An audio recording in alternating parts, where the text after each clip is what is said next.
Salut, chers frères et sœurs. Salut à tous les amis de la Côte d'Ivoire. Nous sommes dans les dernières heures, les derniers moments de cette campagne-là pour aller aux élections. Les élections qui sont prévues ce samedi-là.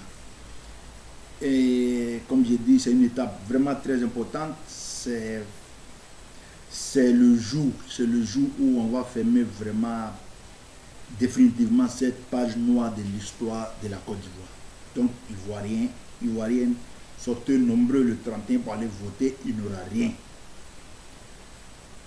Hier, avant-hier, nous avons décortiqué le programme de l'opposition dans son ensemble et quelques détails. Nous n'avons rien trouvé de concret. Nous n'avons rien trouvé de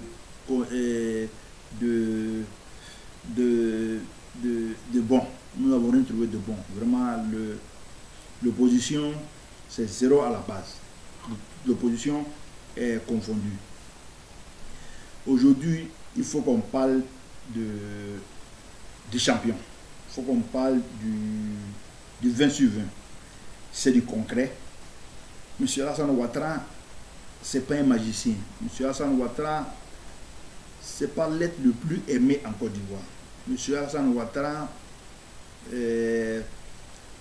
n'est pas un extraterrestre.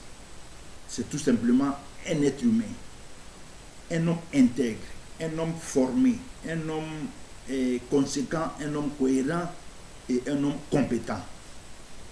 Ce bilan, en lui seul, parle en son nom. Tout ce débat que nous menons aujourd'hui, je crois que tous ces combats que nous menons aussi, c'est pour arriver à apporter quelque chose d'abord à nous-mêmes, surtout à la communauté. Et M. Ouattara, nous avons vu le boulot abattu par ce monsieur-là depuis qu'il est à la tête de l'État. C'est sans ambigu, vraiment sans bavure. Le bilan est hautement positif. Nous savons très bien quand nous sortons des élections de 2010, le niveau que la Côte d'Ivoire avait. Et aujourd'hui, la Côte d'Ivoire est rayonnante dans la sous-région et dans le monde entier. Aujourd'hui, les Ivoiriens de l'extérieur sont fiers de se dire Ivoiriens. C'est vrai, avant on était fiers, mais avec un petit pincement au cœur. Et on a vu un responsable qui représentait la Côte d'Ivoire à l'ONU. Et durant le passage de Gbagbo a dit que c'était vraiment difficile de venir parler de la Côte d'Ivoire, de voir son pays dilapidé, de voir son pays vraiment malmené dans les instances internationales. C'était vraiment difficile. Et aujourd'hui, la Côte d'Ivoire est respectée par le monde. La Côte d'Ivoire est même félicitée. M. Alassane Ouattara est félicité. Alassane Ouattara, c'est 20 sur 20. Vraiment, il n'y a rien à dire. Au moment où des individus, des présidents, prenaient les ressources nationales, et au moment où des présidents gaspillaient vraiment les ressources de la Côte d'Ivoire, où nous savons, on ne va plus revenir sur l'opposition qui n'a rien fait du tout, au moment où certains présidents se pavanaient à Abidjan, ne rien fait. Vous avez vu Alassane Ouattara depuis au début de sa prise de fonction, on lui a même reproché d'être en train de voyager trop. Il voyageait trop parce que ce monsieur-là essayait de recoller les morceaux de la Côte d'Ivoire qui étaient vraiment déchirés. Il essayait de repositionner la Côte d'Ivoire dans le Conseil des Nations. Il essayait de repositionner la Côte d'Ivoire sur le plan international. Et voilà le sens de ces voyages-là. On l'a même appelé ici Margellan.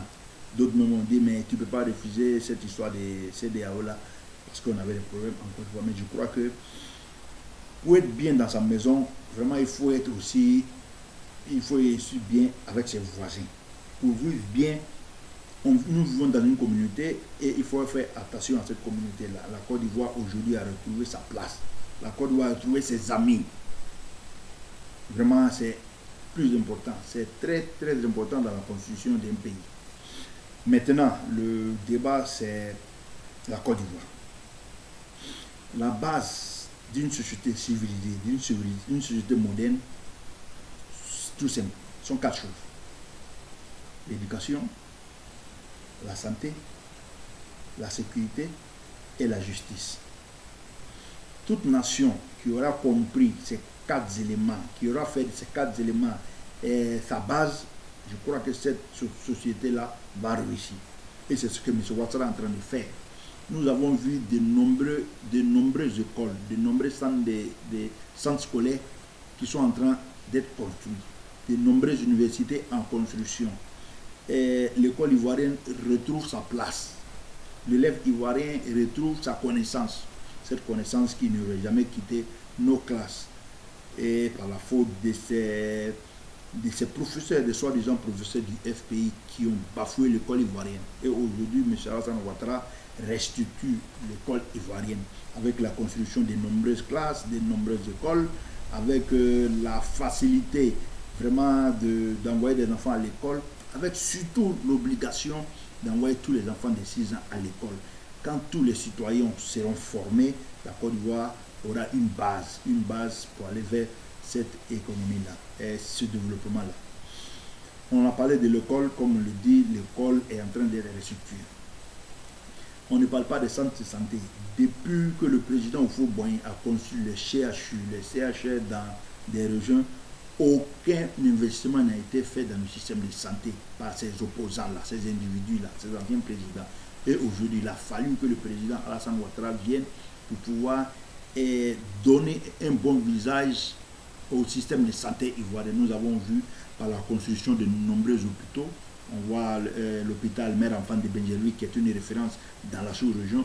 On voit aussi la construction de l'hôpital Kijaram-Soukro au niveau de la basilique. Je ne sais pas exactement le nom, mais les CHU qui ont été réhabilités, de nombreux centres de santé réhabilités, de nombreux centres de santé pardon, construits dans des villages pour être vraiment proche des populations. Cela est en train de porter le fruit. Aussi la sécurité. Nous avons vu l'investissement fait dans la sécurité. Nous venions d'une guerre entre 2 armées qui ont été fusionnées avec vraiment intelligence et avec responsabilité. Aujourd'hui, nous avons une armée républicaine et armée. Nous avons vu les nouveaux équipements apportés à notre armée, le code militaire qui a surtout été amélioré. Nous avons vu, nos services de sécurité sont de plus en plus compétents, sont de plus en plus efficaces avec l'installation des caméras de vigilance dans des zones. Je crois que tout ça fait partie de la sécurisation. Nous avons vu autant de certains. Comme on l'a dit, le ministre de la Défense l'autre fois l'a dit, 33 coups d'État ont été déjoués en Côte d'Ivoire. Notre armée est républicaine et équipée. Regardez l'attaque de Kafolo. C'est vrai, l'indice 0 en sécurité n'existe pas dans aucun pays au monde. L'indice 0 existe. Mais il faut agir avec promptitude. Nous avons vu les attaques de Kafolo tout récemment. Nous avons vu les attaques de Bassam où l'armée ivoirienne, les forces de sécurité ivoiriennes ont agi avec responsabilité et promptitude. Vraiment, la population ivoirienne est en sécurité. La population ivoirienne peut dormir tranquille et surtout peut aller aux élections du 31 octobre d'après-demain. Peut aller aux élections parce que l'armée veille au cré. Tout fauteuil de troupes sera maté et vous le savez. On n'en doute pas. L'armée est en phase avec l'immense majorité de la population. Parlons de justice. La justice est, vous voyez, dans les débuts de l'avènement de M. Alassane Ouattara au pouvoir, il a nommé au Conseil constitutionnel Ouraga Obou qu'il avait nommé. Un homme qui n'est pas de son camp, qui n'a rien à voir avec de la politique. C'était le plus gradé de la justice, et bien évidemment, mais bon, non, chacun a sa décision, et ce monsieur a décidé de rendre sa démission. Chose qu'on ne peut pas les compte, mais aujourd'hui, il faut reconnaître que la justice ivoirienne est assainie. Aujourd'hui, nous avons une cour de cassation, je crois, qui a son président qui est élu ou qui est choisi par ses pairs. Nous devons aller un peu plus, je crois que nous devons aller un peu plus, mais c'est vrai, beaucoup a été fait. Aujourd'hui, les lois sur les investissements en Côte d'Ivoire, la sécurité et la justice en Côte d'Ivoire est de plus en plus saine et de plus en plus propre. Aujourd'hui, on ne peut pas spolier les gens parce qu'on est plus fort ou on est moins fort. Donc, sur ce plan, beaucoup de choses sont en train d'être faites. Le bilan de M. Ouattara, maintenant, en parlant de ces cadres, en allant sur ces 4 bases-là, je crois que les infrastructures parlent d'elles-mêmes, la construction de zones, les zones industrielles parlent d'elles-mêmes, la construction des voiries dans des villages, l'électrification, l'apport d'eau aux populations, la proximité même des services d'eau, des services d'électricité, c'est déjà réel sur le terrain. Et comme on dit, c'est visible, c'est des choses qui sont visibles. Que dit du bilan de M. Ouattara? On va nous parler de la réconciliation qui n'est pas concrète. La réconciliation, c'est une volonté. Et la réconciliation, c'est un parcours, c'est un cheminement. La réconciliation, ce n'est pas un bâton magique qu'on prend et puis on dit, ou bien un décret, on décide, aujourd'hui on est réconcilié. Non. La réconciliation, c'est comme la vie, la convivialité, où vous vivez avec des individus. Chaque jour que Dieu fait dans la communauté, il y a des conflits. Et la réconciliation ne peut pas être comme on dit, un décret. M. Ouattara, tous ceux qui l'attaquent aujourd'hui disent redonnez-nous nos pays, mais pour faire quoi? Pour faire pire que lui. Aujourd'hui, M. Ouattara a redonné la fierté aux Ivoiriens. M. Ouattara a montré qu'avec les ressources du pays, vraiment avec les affaires du pays, on peut faire avancer le pays. Et c'est ce qui est en train d'être fait. Ce n'est pas un produit à présenter, le produit lui-même s'est vendu. Tout simplement, les Ivoiriens, après-demain, le 31 octobre, allez-y massivement voter. L'armée veille au grain. Des opposants, des oiseaux de mauvais augure chantent qu'il n'y aura pas d'élection, mais je crois qu'il y aura bel et bien des élections. Nous avons un pays, nous avons des responsables sérieux, nous avons les institutions en place, nous avons des citoyens déterminés à aller voter, nous avons les forces de sécurité déterminées à faire face à toute menace, surtout à gérer les désordres. Ces désordres-là, c'est des cas isolés, ça on ne peut pas finir avec ça. Comme je dis, l'indice zéro en sécurité n'existe pas. Donc chers amis, chers frères et sœurs, allez-y voter. Je crois que certains ont leurs cartes, ceux qui n'ont pas les cartes, comme on le dit, le 31, les cartes seront disponibles dans les bureaux de vote. Allez-y voter dans toute la sérénité, parce que l'armée veille au grain, les institutions veillent au grain. La Côte d'Ivoire a atteint un niveau qu'on ne peut plus se permettre de faire plaisir à tout le monde. Tout le monde ne peut pas être content dans un pays. Il faut préserver les acquis. M. Ouattara, on ne va plus parler parce que c'est le candidat avant. Surtout bonne chance à M. Ouattara. Et sans oublier de souhaiter vraiment beaucoup de courage à Kakabe. C'est vrai qu'il a fait un bon combat, qui est républicain, qui a des idées, mais bon, on peut continuer encore d'apprendre. C'est une élection, c'est jamais gagné d'avance, mais on sait les favoris.